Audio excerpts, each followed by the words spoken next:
Principal Agent Problems and Moral Hazard penjelasan dalam bahasa Indonesia.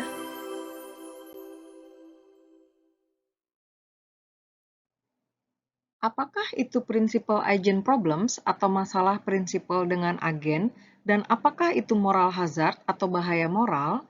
Principal Agent Problem ini biasanya atau seringkali disebut juga sebagai bahaya moral atau moral hazard. Walaupun definisi atau arti dari kedua konsep atau terminologi tersebut tidak persis sama, namun makna atau situasi dari kedua konsep atau terminologi tersebut sangat mirip, sehingga menurut saya sangatlah wajar jika kedua konsep atau terminologi tersebut dapat digunakan secara bergantian atau saling menggantikan atau diasosiasikan sama. Apakah itu masalah prinsipal agen atau principal agent problems?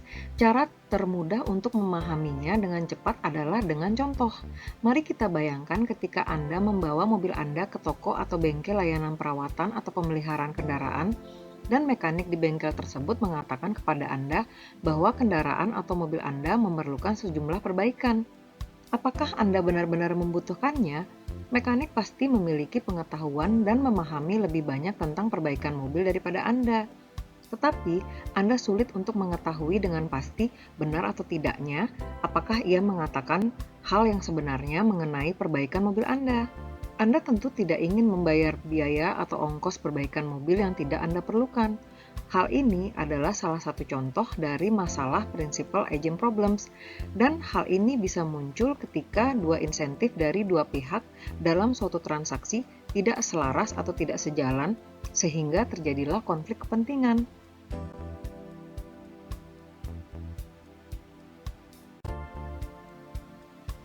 Dalam kasus mobil Anda adalah prinsipal dan mekanik Anda adalah agen Anda. Insentif Anda adalah memperbaiki mobil Anda dan tidak membuang terlalu banyak uang, atau sebisa mungkin Anda mengeluarkan dana atau uang semurah mungkin. Sedangkan insentif mekanik Anda adalah mungkin untuk mendapatkan uang sebanyak mungkin dari Anda. Atau singkatnya, ia ingin semahal mungkin Anda membayar ongkos pemeliharaan atau perawatan mobil Anda tersebut. Idealnya, Anda ingin menyelaraskan atau mensatujalankan insentifnya dengan insentif Anda, sehingga Anda tidak ditipu atau tidak dicurangi. Namun, apakah hal itu bahwa Anda dapat memecahkan masalah prinsipal agen ini? Hal ini tidaklah cukup, karena masalah prinsipal agen ini jauh lebih dalam dari sekedar berupa robaikan kecil saja. Masalah yang lebih besar adalah potensi ditipu atau dicurangi, sehingga artinya transaksi tersebut lebih kecil kemungkinannya untuk terjadi sejak awal. Jadi, kita dapat melihat bahwa informasi asimetris dapat menghambat perdagangan atau membatasi keuntungan besar dari spesialisasi melalui pasar. Jadi, apakah yang bisa kita lakukan? Ya, harap luangkan waktu sejenak untuk memikirkan hal ini, dan mungkin Anda dapat mengantisipasi salah satu solusi dari video ini atau dari video kami berikutnya. Insentif Anda adalah memperbaiki mobil Anda dan tidak membuang terlalu banyak uang. Sedangkan insentif mekanik Anda adalah mungkin untuk mendapatkan uang sebanyak-banyaknya dari Anda. Insentif yang baik untuk Anda belum tentu sejalan dengan insentif mekanik Anda tersebut. Jika Anda bahagia mengeluarkan uang sedikit, belum tentu mekanik Anda juga bahagia mendapatkan imbalan yang sedikit atau murah itu. Mengingat bahwa ia memiliki lebih banyak informasi daripada Anda, ia dapat saja berbohong untuk menuntut lebih banyak. Dalam hal ini, ada peningkatan insentif untuk mekanik Anda, dan Anda tidak memiliki informasi terhadap kemungkinan kesepakatan yang buruk bagi Anda. Jika Anda tahu mekanik mungkin merekomendasikan layanan lebih dari yang diperlukan, Anda mungkin misalnya tidak melakukan perbaikan mobil Anda dan hanya menunggu sampai mobil Anda rusak. Tentu saja hal itu bisa menjadi tidak efisien. Tentunya, Anda lebih memilih untuk melakukan tindakan pencegahan agar mobil Anda tidak mogok secara tiba-tiba, tetapi Anda juga tidak dapat mempercayai agen Anda sebagai mekanik Anda.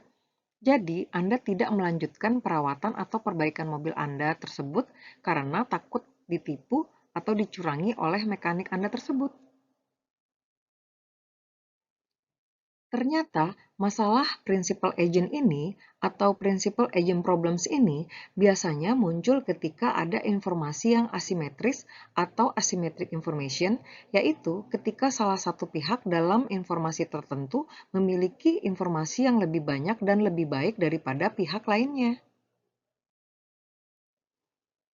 Dalam kasus di sini, terjadi asymmetric information atau dalam bahasa Indonesianya informasi yang tidak simetris atau tidak sejalan, tidak searah mengenai perawatan atau perbaikan mobil Anda, di mana salah satu pihak dalam hal ini, agen atau mekanik, memiliki informasi lebih banyak dan lebih baik daripada pihak lainnya.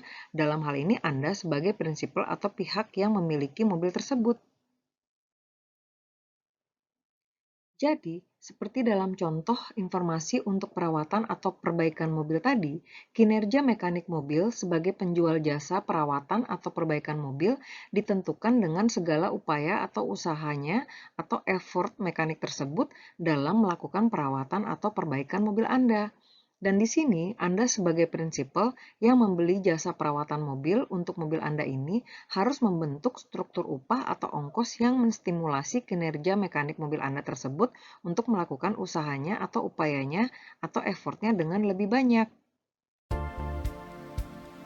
Pemegang saham atau pemilik perusahaan mendelegasikan manajer untuk mengelola perusahaan. Tentunya, manajer lebih memahami seluk-beluk perusahaan daripada pemegang saham.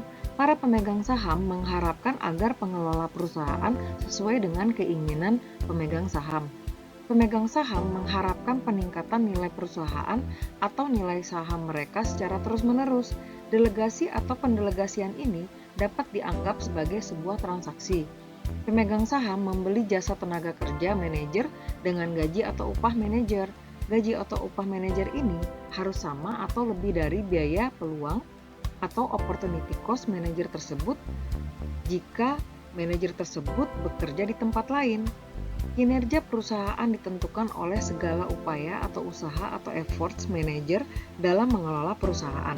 Semakin besar usaha manajer, maka semakin tinggi kinerja perusahaan dan semakin tinggi pula nilai perusahaan atau saham perusahaan tersebut. Oleh karena itu, pemegang saham harus membuat struktur pengupahan yang dapat mengatur manajer untuk bekerja lebih keras dan lebih efisien. Upah tetap yaitu upah yang tidak bergantung pada usaha manajer sebagai pengelola perusahaan. Dengan upah tetap, manajer memiliki pilihan untuk berusaha atau bekerja lebih atau kurang. Manajer tentunya cenderung memilih untuk memberikan sedikit usaha atau bekerja sedikit untuk sejumlah gaji atau upah tertentu. Konflik kepentingan antara prinsipal atau pemegang saham dan agen atau pengelola perusahaan ini perlu dikurangi.